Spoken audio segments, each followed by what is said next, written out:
محرم پہ کچھ بیان ہو جائے۔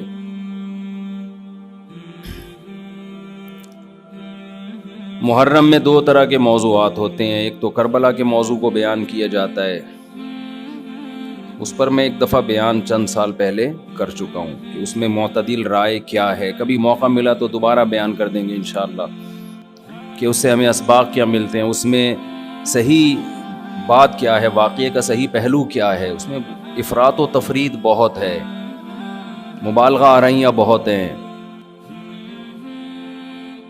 سیدنا حسین ابن علی رضی اللہ تعالی عنہ کو کربلا میں شہید کیا گیا، یہ بہت بڑا ظلم ہے، اس میں دو رائے نہیں ہو سکتی۔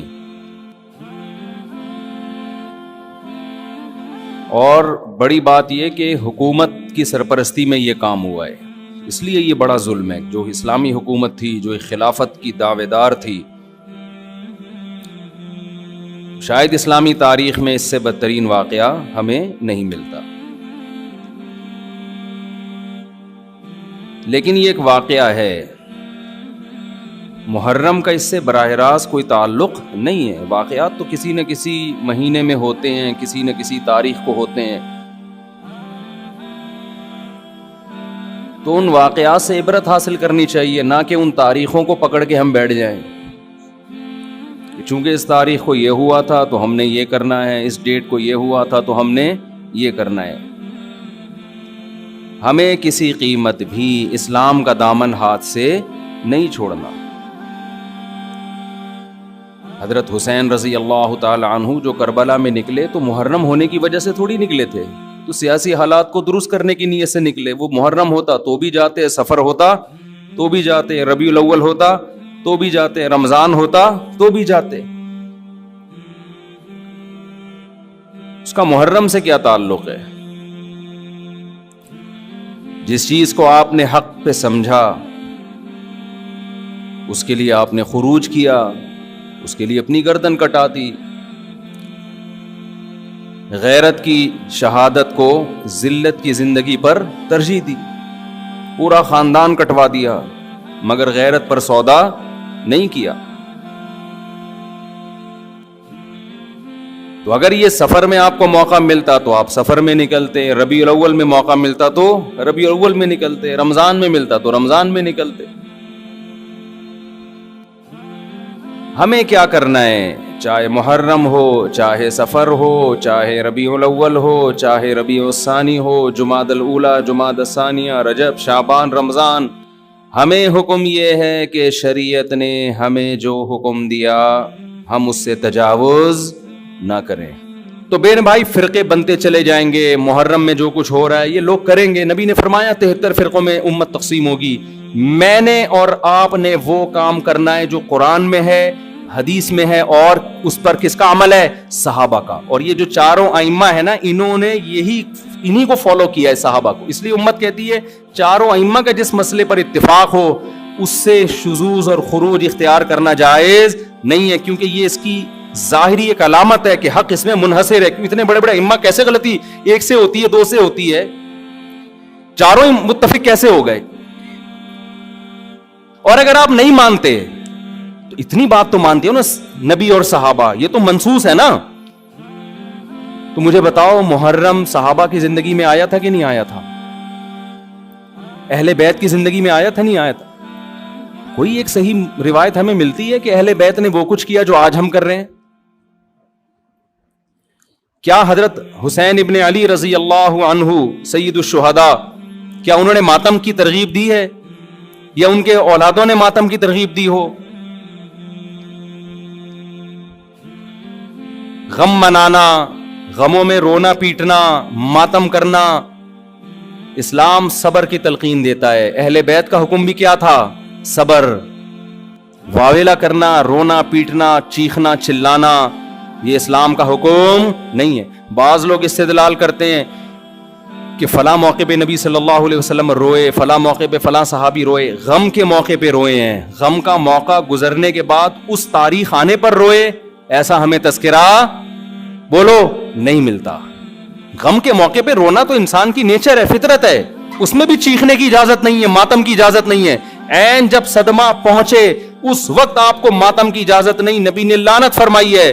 تو صدمہ گزرنے کے 1 سال بعد اس تاریخ کو آنے پر کہاں سے اجازت ہو گئی؟ میں تشدد کا قائل نہیں ہوں. میرا مقصد یہ نہیں ہے کہ آپ جو لوگ یہ کر رہے ہیں ان کو جا جا کے چھیڑیں, تنگ کریں. ہمارا ملک فرقواریت اور لسانی اور فرقہ وارانہ جھگڑوں کا متحمل نہیں ہے, مار دھاڑ اور نفرت والی تقریریں کرنا نہیں ہے. میرا مقصد تو اہل سنت والجماعت کو یہ بتانا ہے کہ آپ ایک فیصلہ کرو, آپ ادھر ہو یا ادھر ہو. آپ کے اصول کچھ اور ہیں, ان کے اصول کچھ اور ہیں, ان کو ان کے اصولوں پہ چلنے دیں. جب نبی نے کہہ دیا نا 73 ہوں گے تو 73 ہو کے رہیں گے. آپ فرقہ واریت ختم نہیں کر سکتے. آپ نے سلیکٹ کرنا ہے کہ صحیح کون ہے غلط کون ہے. آج لوگ کہتے ہیں فرقہ واریت ختم ہو جائے. میں نے کہا نہیں ہو سکتی ختم بھائی, نبی نے کہہ دیا 73 فرقے ہوں گے, کیسے ختم ہوگی؟ آپ نے سلیکٹ کرنا ہے, گائیڈ کرنا ہے کہ صحیح کون ہے, اپنے لیے سلیکشن کرنی ہے ان میں صحیح کون ہے, میں وہاں جاؤں گا. آپ کے پاس بہت سارے آپشن ہوتے ہیں دنیا میں بھی, تو آپ سارے آپشن ختم کر دیتے ہو. کئی رشتہ آیا آپ کے لیے, بہت ساری لڑکیاں ہیں, آپ نے کہا یہ ٹھیک ہے باقیوں کو بم سے اڑا دو. او بھائی آپ کو جو سمجھ میں آیا آپ اس سے شادی کر لو, بلکہ اس سے بھی نہیں 3 اور سے کر لو. اور لڑکی کے پاس ایک آپشن ہے, تو بھائی جو سمجھ میں آ رہا ہے اس سے کر لو, باقی وہ دوسرا جو مرضی آپ کے بلا سے آپ کہیں اس کو مار دو, کیونکہ وہ غلط آدمی کا رشتہ میرے پاس آیا ہے, بندہ ٹھیک نہیں ہے, ابا اس کو مروا دو. ابا کہے گا بیٹا تو اتنے لوگ صحیح بھی ہیں غلط بھی ہیں, تجھے جو صحیح لگ رہا ہے وہ بتا دے, جو غلط ہے وہ اس کو رہنے دے, وہ تیرا کام نہیں ہے. دنیا میں بہت سی غلط بھی ہوتی ہیں, ان کو وہ غلط مل جائے گا. تو فرقے تو رہیں گے, حضرت عیسیٰ علیہ السلام ہی آ کے ان فرقوں کو ختم کریں گے, اور تلوار سے ختم ہوں گے یہ.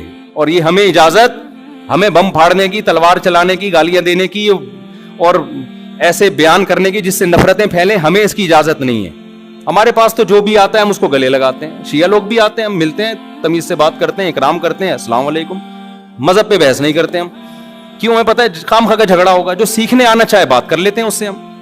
تو ہم نفرتوں کے قائل نہیں ہیں, نہ ہم تشدد کے قائل ہیں. ہم تو آپ کو یہ بتا رہے ہیں کہ آپ فیصلہ کرو کہ آپ ہو کس کیٹیگری میں. ہماری حدیث ہمیں یہ بتاتی ہے, ہمارے نبی ہمیں یہ بتاتے ہیں کہ ما انا علیہ واصحابی, جو میرے اور صحابہ کا طریقہ. ہمارے نبی پہ محرم بھی آیا, صحابہ پہ محرم بھی آیا, جو انہوں نے کیا ہم بھی وہی کریں گے. ہمارے نبی کی زندگی میں ربیع الاول آیا, صحابہ کی زندگی میں خلفائے راشدین کی زندگی میں آیا, جو انہوں نے کیا ہم بولو نا وہ کریں گے. انہوں نے کیا کیا؟ صبر کیا ہے. غم کے موقع پہ کیا کیا ہے؟ صبر کیا ہے. تو ہم بھی کیا کریں گے؟ صبر. یا ہمیں اجازت دی ہے قاتل سے قصاص لیں. حضرت حسین کے قاتل اگر آج ہمیں مل جائیں, ہم انشاءاللہ ان کو زندہ نہیں چھوڑیں گے. جب نہیں ہے ہمارے پاس, ہمارے دور میں نہیں ہے, تو اللہ سے ہم دعا کرتے اللہ ان سے انتقام لے قیامت کے دن. حضرت حسین کے خون کا بدلہ لے اللہ ان سے, اور لے گا, اللہ کیوں چھوڑے گا. لیکن اگر ہم نے اس حدود سے تجاوز کر کے ہم نے وہ کچھ کیا جو اللہ اس کے رسول کی منشا کے خلاف ہے, تو میرے بھائی جہاں قاتلوں سے سزا لی جائے گی, اللہ ہمیں بھی نہیں چھوڑے گا. کہ یہ کون سی اہل بیت کی تعلیمات تھی جس پر تم عمل کر رہے ہو. سفید لباس اسلام میں پسندیدہ ہے, ٹھیک ہے, نبی نے ہر رنگ کا لباس پہنا ہے, پسند کس کو کیا؟ سفید. وہ محرم میں بھی پسندیدہ, وہ سفر میں بھی, وہ ربیع الاول میں. جیسے ہی رشتہ میسر ہو, اسلام حکم دیتا ہے نکاح میں تاخیر نہ کرو, چاہے محرم ہو.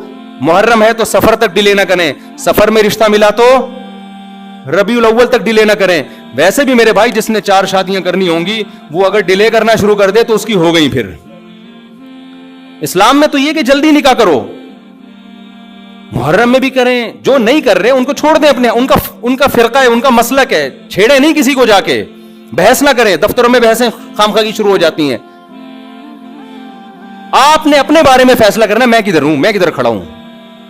جو کالے کپڑے پہننے دیں, نہ ان پہ طنز کریں, نہ ان پہ ہوٹنگ کریں, یہ جائز نہیں ہے, اس سے نفرتیں پیدا ہوں گی. جو کر رہا ہے کرنے دو. آپ کے بچے جب پوچھیں ابو انہوں نے کالے کپڑے پہنے, بولیں بیٹا ان کا فرقہ ہے, ہم لوگ اس فرقے کے نہیں, ختم ہو گئی بات.